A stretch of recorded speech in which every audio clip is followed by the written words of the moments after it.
दोस्तों, कुछ दिनों पहले मैंने एक कहानी पढ़ी है और पढ़ते पढ़ते जब मैं उस कहानी के मूल तक पहुंचा, तब अचानक से मेरे मन में कुछ सवाल उठे और आज आपके समक्ष वही सवालों के जवाब लेने आया हूं। उम्मीद है आप ये पूरा वीडियो देखेंगे और हो सके तो मेरे सवालों का जवाब भी कमेंट बॉक्स में देंगे। कहानी सुनाने से पहले एक रिक्वेस्ट है, अगर कहानी पसंद आए तो इस वीडियो को लाइक और शेयर ज़रूर कर देना, क्योंकि जितना ज़्यादा शेयर होगा ये वीडियो उतना ही मेरे कहानी का या मेरे सवाल का हल जल्दी निकलेगा। तो आपके स्वागत, प्यार और आशीर्वाद से ये कहानी शुरू करता हूँ। ये कहानी सैकड़ों साल पुरानी है, जब राजा महाराजाओं का ज़माना हुआ करता था। किस्सा कुछ इस तरीके से है कि एक दिन राजा के महल में या राजा के दरबार में एक बंदा आया नौकरी मांगने के लिए। तो राजा ने उससे पूछा कि तुम अपनी खूबी बताओ, कैसी नौकरी कर सकते हो। बंदे ने कहा, मेरे में बहुत ही एक अजीब किस्म की खूबी है, मैं किसी भी इंसान या जानवर को देख के उसकी नस्ल बता सकता हूँ। ये बात बहुत बड़ी थी, राजा को ज़ोर से हंसी आ गई, लेकिन राजा को रहम भी आ गया और राजा ने उसे अपने घोड़ों के अस्तबल में घोड़ों की रखवाली करने के लिए रख दिया।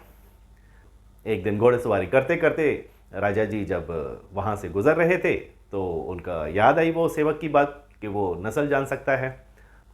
तो यूं ही उसे बुला लिया और उसे कहा कि ये मेरा मनपसंद घोड़ा है, इस घोड़े के बारे में मुझे कुछ बताओ। सेवक बड़े डरते डरते कहता है कि राजा साहब, ये घोड़ा नस्ली नहीं है। राजा को बहुत गुस्सा आ जाता है, ये कैसे हो सकता है, इतना बढ़िया घोड़ा है, मेरा मनपसंद घोड़ा है, ये किसी अच्छी नस्ल का कैसे नहीं होगा। तो राजा ने फौरन जंगल भेजे अपने लोगों को और उस बंदे को बुलाया जिसने उस घोड़े की तारीफ करके उस घोड़े को राजा को दिया था। जब वो बंदा आया तो राजा ने उससे पूछा कि बताओ असलियत क्या है इस घोड़े की। तो बंदा कहता है, राजा जी, घोड़ा तो नस्ली है, पर बात यह है कि इस घोड़े के पैदा होते ही इसकी माँ मर गई थी।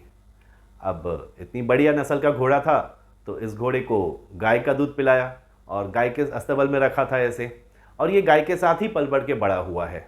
इस पे राजा ने उस सेवक को बुलाया और सेवक से पूछा, तुम्हें कैसे पता चला है इसके बारे में। तो सेवक कहता है कि जो अच्छे नस्ल के घोड़े होते हैं वो गर्दन ऊंची करके घास खाते हैं, गाय की तरह सर झुका के नहीं। और आपका ये मनपसंद घोड़ा जो है ये घास खाते वक्त सर नीचा ही रखता है, गर्दन ऊंची नहीं करता। राजा उस सेवक की काबिलियत से बहुत खुश हुए और इनाम के तौर पे उसके घर पे ढेर सारा अनाज, घी, मुर्गियाँ, भेड़, बकरियाँ भेज देते हैं और उस सेवक को रानी के महल में तैनात कर देते हैं। एक किस्म की प्रमोशन, उसे प्रमोट कर देते हैं। फिर कुछ दिन जब घूमते फिरते टहलते राजा जी रानी के महल के पास आते हैं तो फिर उसी सेवक को देखते हैं, वो कुछ काम कर रहा था, उसे बुलाते हैं और उसे कहते हैं कि सेवक, ये बताओ कि रानी के बारे में तुम्हारा क्या ख्याल है। तब सेवक राजा जी के सामने हाथ जोड़े और आंखें नीचे किए राजा जी से बहुत ही धीमी ज़बान पे कहता है कि राजा जी, रानी के तौर तरीके तो बहुत ही शाही हैं, पर ये पैदाइशी राजकुमारी नहीं है। राजा जी के पैर के नीचे से तो जैसे ज़मीन निकल जाती है। वे फ़ौरन अपनी सास को बुलाने का हुक्म देते हैं। जब सास आती है तो उसे पूछा जाता है कि बताइए असलियत क्या है। तब सास कहती है कि राजा जी, जब हमारी बेटी पैदा हुई थी तब आपके पिताजी और हमारे पति ने उसी वक्त दोनों का रिश्ता तय कर दिया था, लेकिन किसी बीमारी की वजह से हमारी जो पैदाइशी बच्ची थी वो 6 महीने में ही चल बसी। अब हम आपसे रिश्ता तोड़ना नहीं चाहते थे, इसीलिए हमने हमारे रजवाड़े में से किसी एक बच्चे को गोद ले लिया और उसी को हमने पाल पोस के और बड़ा किया है। तो ये जो राजकुमारी है ये वही है। राजा ने फिर एक बार उस सेवक को बुलाया और उससे कहा कि बताओ तुम्हें ये बात कैसे पता चली। तब सेवक कहता है, रानी का नौकरों के प्रति जो व्यवहार है वो बद से भी बदतर है और ख़ानदानी इंसानों का जो तरीका होता है वो अपने से छोटों की या बुज़ुर्गों की बेइज्जती करना नहीं, बल्कि उनकी गलतियां सुधारना होता है। अब राजा एक बार फिर उसकी पारखी नज़र से बहुत खुश होते हैं और ज़्यादा भेड़ बकरियां और अनाज और घी उसके घर भेज देते हैं और उसे अपने महल में तैनात कर देते हैं, एक और प्रमोशन दे देते हैं। अब वो सेवक राजा जी के खास आदमियों में हो चुका था और हर वक्त राजा जी के साथ रहता था। फिर कुछ महीनों बाद एक दिन यूं ही टहलते घूमते बगीचे में राजा जी ने उस सेवक से कहा, सेवक, तुम्हारा मेरे बारे में क्या ख्याल है। सेवक बहुत डर जाता है, फौरन हाथ जोड़ता है, आंखें झुका के कहता है, अगर जान की सलामती हो तो कुछ कहूँ।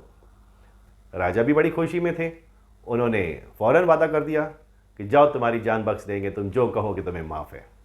तब सेवक फिर एक बार हाथ जोड़कर आंखें झुकाकर राजा के सामने कहता है कि ना राजा जी, ना तो आप राजा के बेटे हैं, ना ही आप में राजाओं वाली कोई खूबी है। राजा गुस्से में आग बबूला हो जाते हैं, फौरन से अपनी तलवार निकालते हैं उसकी गर्दन उड़ाने के लिए, पर फिर उनको याद आ जाता है कि उन्होंने वादा किया था उसकी जान बख्शने का, तो उनका हाथ रुक जाता है।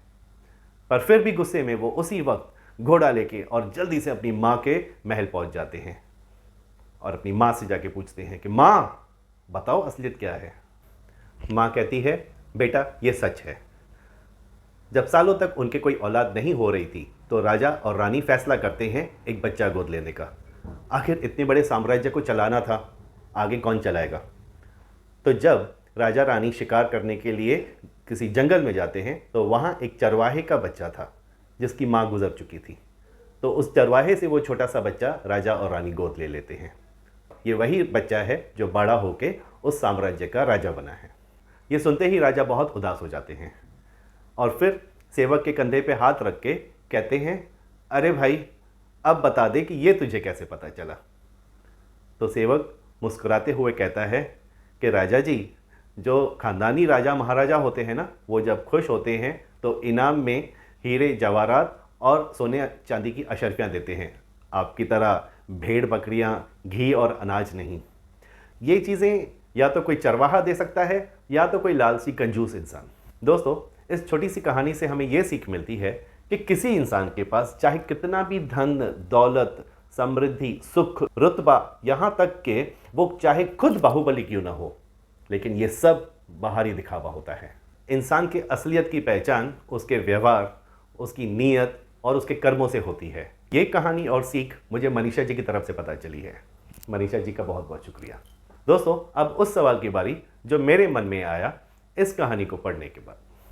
सवाल ये आया कि 61 सालों तक सिर्फ एक ही परिवार ने हमारे भारत देश पे राज किया है। देश सेवा के अलावा उन्होंने कभी कुछ भी नहीं सोचा। उनके परिवार के कई लोग शहीद भी हुए हैं, लेकिन फिर भी उन्होंने राजनीति का साथ कभी भी नहीं छोड़ा। देश सेवा में वे इतने विलीन हो गए हैं इतने सालों से कि उन्होंने आज तक अपने नाम पे ना कोई प्रॉपर्टी खरीदी और ना ही कोई गाड़ी, लेकिन वे रहते बहुत आलीशान महलों जैसे घरों में हैं और हेलीकॉप्टर्स और प्लेन्स के अलावा तो कहीं घूमने गए भी नहीं हैं कभी। और सबसे बड़ी बात ये कि पीढ़ियों से देश सेवा करते करते करते करते उन्होंने कोई बिजनेस काम धंधा भी नहीं किया है, लेकिन उनके अकाउंट में करोड़ों रुपए पड़े हैं। और ये मैं बात कर रहा हूं उनके नेशनल अकाउंट्स की, मतलब भारत के अकाउंट्स की। और वहीं दूसरी तरफ अगर देखा जाए, अटल जी को सिर्फ 6 साल का कार्यकाल मिला था। उन 6 सालों में उन्होंने भारत देश को परमाणु ताकत बना दिया। और अब पिछले 9 सालों में जो हमारा भारत देश एक गरीब मुल्क कहलाया जाता था, सपेरों का देश कहा जाता था, वो विश्व के सबसे उन्नत देशों के साथ खड़ा है। दोस्तों, क्या अब भी आपको किसी की नीयत और अच्छे कर्म का फर्क नहीं समझ में आता? क्या हमें भी आज उस सेवक की ज़रूरत है जिसे हर इंसान और जानवर की असली नस्ल की परख हो? इस बात का फैसला दोस्तों सिर्फ मुझे नहीं, आपको भी करना है। और एक बहुत ही खास बात दोस्तों, मेरे पिछले वीडियो के कमेंट बॉक्स में मेरे एक व्यूअर ने लिखा है कि मेरा नाम प्रिंस ऑफ इंडिया की बजाय प्रिंस ऑफ बीजेपी होना चाहिए था।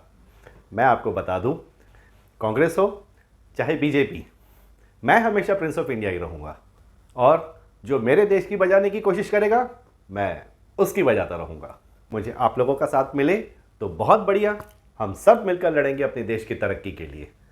और अगर ना भी मिले तो मैं अपने वीडियोस के ज़रिए आपसे मिलता भी रहूँगा और जुड़ता भी रहूँगा। मेरे वीडियोस देखने और मुझे प्रोत्साहन देने के लिए आप सब लोगों का बहुत बहुत शुक्रिया। जाने से पहले हर बार की तरह मेरे वीडियो को लाइक और शेयर ज़रूर कर दीजिएगा, और जो लोग मेरे वीडियो पहली बार देख रहे हैं वो सब्सक्राइब भी ज़रूर कर दीजिएगा। जय भारत।